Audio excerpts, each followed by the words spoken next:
So behind me is what I believe to be one of the best vehicles you can get to make over 400 horsepower reliably and still get over 40 miles to the gallon without going with a hybrid or electric vehicle. Hey, what's up? I'm Bruce with East Coast Garage, and today we're going to talk about this E90 335D that I just picked up as my daily driver. We'll do a full review of the car, we'll go over the modifications done to it, what I have planned to do to it, and we'll even discuss the differences between the M57 and the N57.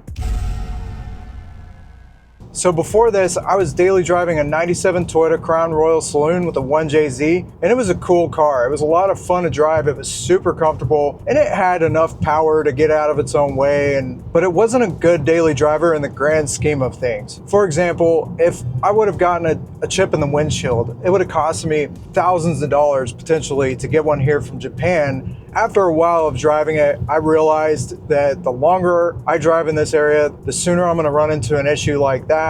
I did want to make a video on that car at some point, but I never got around to it prior to selling it. And to be honest, I think this is a way cooler car to review anyways. So for starters, this is a 2011 335D. These are not easy to come by, at least in the area that I'm in. And I drove 4.5 hours to get this, and I got 43.5 miles to the gallon on my drive back, which is incredible for the amount of power this thing makes, which we'll talk about here in a minute. But for starters, let's go over the basics. Every single one of these that I've found pretty much were black, and I love a black car. As some of you know, I have a Grand National, and they were all black. And black cars look great when they're clean, but that's the thing, keeping it clean. I would rather not have a black daily driver, but I always love the way a white car looks. And whenever I found this one, the first thing that I saw was the wheels. It really attracted me to buying this car initially. And the second thing was the interior. A lot of other diesel BMWs I was looking at had that light tan interior, and I just didn't like it. Even the dashboard was tan, and it was just too bright inside. I wanted something with a little bit more character, and I love the saddle brown leather with the black trim. The black and brown just So this is a base model. It is not an M Sport, which I would have loved to have, but again, I couldn't really be picky, and I had to just get what I could find, really get the best of what was available in a drivable distance. With that said, it doesn't have the sport seats, it doesn't have the sport suspension, and I mean, to be honest, going around corners and stuff, it really isn't that bad. But if you push it too hard, I could start to feel a little bit of body roll, and that's where some upgrades in the future would come in handy, like a nice strut tower bar, some coilovers, and maybe even upgraded sway bar end links. Like things like that could really stiffen this chassis up a lot. One of the other features I was kind of hung up on when I was looking for this is the iDrive. I wanted to be able to integrate CarPlay easily into that screen, and I like how it just shows you a little bit more information about the vehicle as well. But after looking at the market, I really couldn't be picky. If I wanted one of these, I would have to pretty much just settle for what I could find, basically. And the iDrive ends up having two humps on the dashboard, where I actually like the dash without it better, because it looks like a normal car. There are a few companies that make aftermarket screens that go in the same spot that the iDrive would have been, that now it's an option since I have one without the iDrive, that really modernizes the interior of these and gives you the ability to use CarPlay and their Android OS. So you can install like whatever app you want on it. And there's some pretty cool apps that integrate with the car to show you performance data, codes, things of that nature. Additionally, this vehicle is completely deleted, which would have been one of the first things I would have done to a different model I would have bought if it hadn't been deleted. So the EGR, the SCR, the DPF, and the swirl flaps have been deleted. And when I asked the owner who tuned the car, he said Matt Sancher, and pretty much it was sold at that point to me. Because if you don't know who Matt Sancher is, he is the GOAT when it comes to modifying and tuning these vehicles. Hey man, thanks for tuning the car that you didn't know I was gonna buy one day. Yeah man. That's awesome, dude.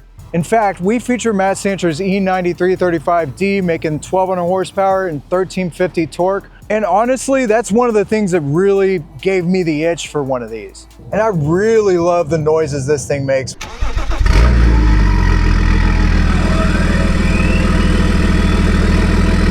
When you barely touch it, it sings.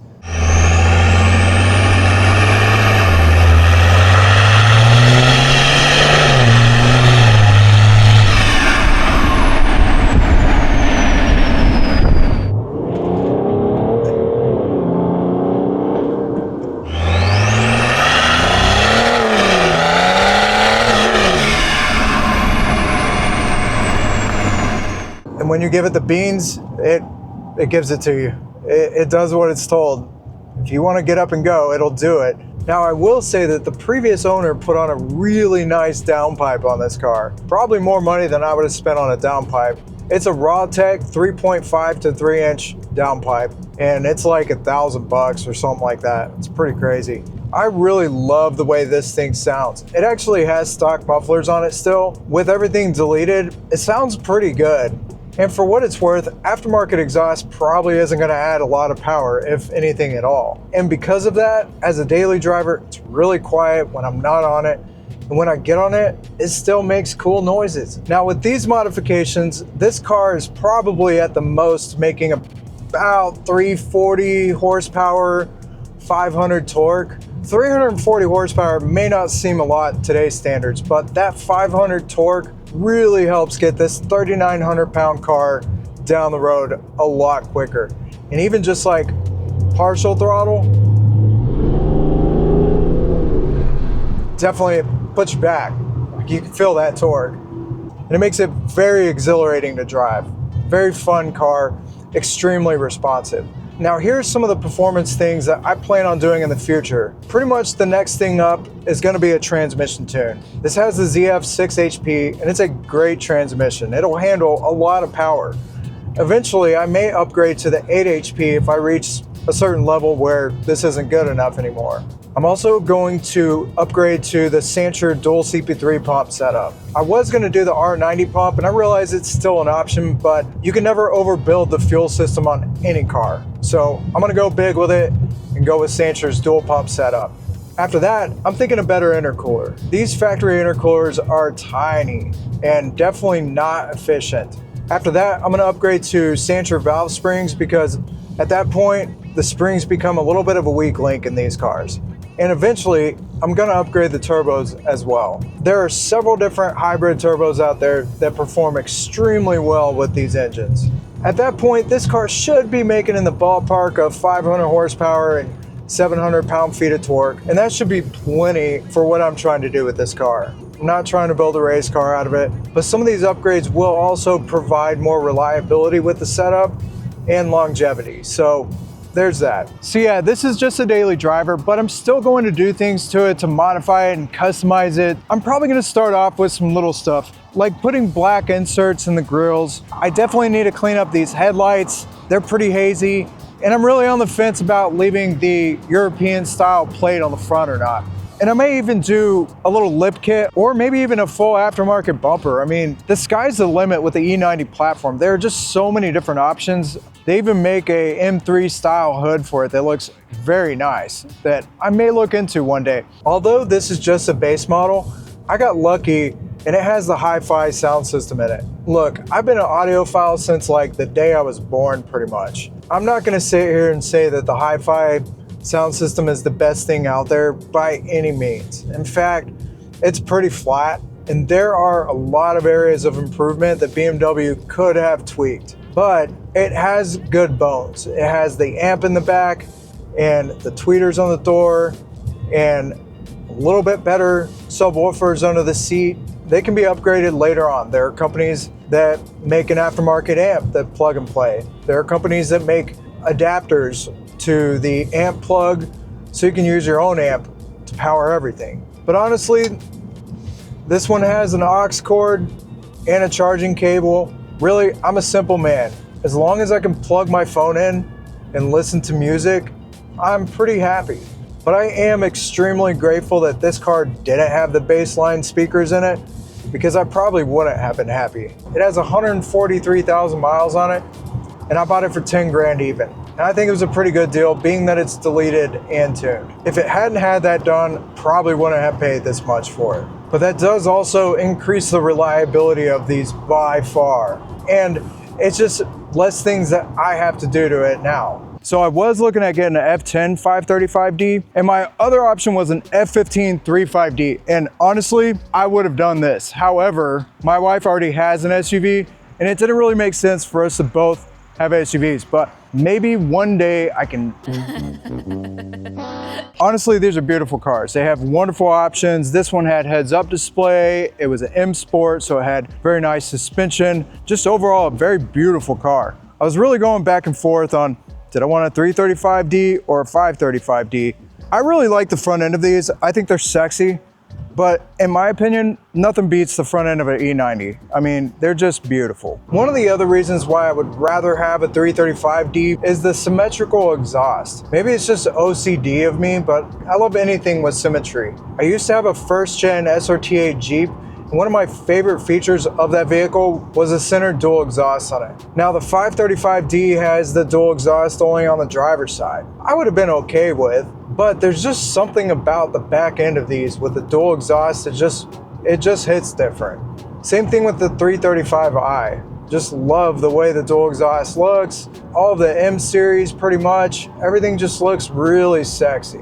I wanted the 535D because it has the 8 HP transmission in it and it was an iDrive, so all-wheel drive with pretty much a bulletproof transmission. Where the 335D has the 6 HP, not quite as strong, but it can still handle quite a bit, but not all-wheel drive. The other difference is this has the N57 in it, where the 335D has the M57. The main reason why I stayed away from the 535D was the timing chain issues with them. Not to say the M57 doesn't have timing chain issues, but if it does, you can get to it in the front of the engine. With the N57, you're pulling the transmission out or the whole engine. Can't get to it, it's in the back. And the other thing is BMW didn't use as good of timing chain components as the M57 for some odd reason. So they are more prone to fail, and when they do, you're on the side of the road. Now, there are other people that have taken N57s over 200,000 miles without even touching the timing chains. So it isn't like every single one of them is like that, but that is a risk that you're gonna take with buying one of them. So that pretty much wraps up why I think the E90 335D makes such a great daily driver if you want to have some fun and get good gas mileage. And a lot of you may not even care about how good of gas mileage something gets because you're like, whatever, I just want to have fun. And that's fine too. This is still a good car to buy, even if you just want to have fun. And if you don't care about the gas mileage, it doesn't matter. You're just not going to have to fill up as often. But for me, I drive a lot. And I like something that's comfortable to drive, that has good options, and that's reliable. You know, this car just really kind of checks all the boxes off for me. And let me know what you think in the comments. Would you rather have a 335D or a 535D or an X5 diesel or something completely different as a daily? Well, I appreciate y'all checking out this video. And if you like this car, you'll definitely like Matt Sancher's 335D that I featured a while back. This car is insane, as it is the most powerful diesel BMW, not the fastest, but most powerful in the world. Thanks again for checking this out, and we'll see you next time.